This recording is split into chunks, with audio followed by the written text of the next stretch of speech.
কি ব্যাপার? তুমি তোমার গরুর দাম তো দিয়ে আসছি, আর কোনো দাবি দাবা আছে থাকলে বলো, অসুবিধা নাই। আজকে ঈদের দিন, দরকার হলে কিছু টাকা দিব না। আমি যে টাকার জন্য আই নাই, তাইলে কেন আসছো?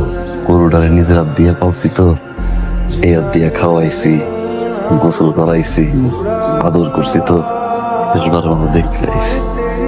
ভালো করছো, ভালো করছো। চলো, ওই কোরবানি টোরবানি হয়ে গেলে কোরবানির মাংস নিয়ে যাও। আসো। মাস্টার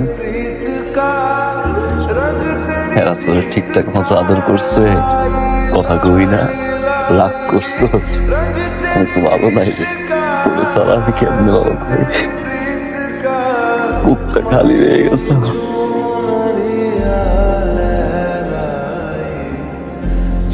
ভাইজান, কোরবানি যেহেতু দিবেন, আমার মাস্টার রে আসতে পালাইয়েন, যাতে আর জানটা কষ্ট না পায়।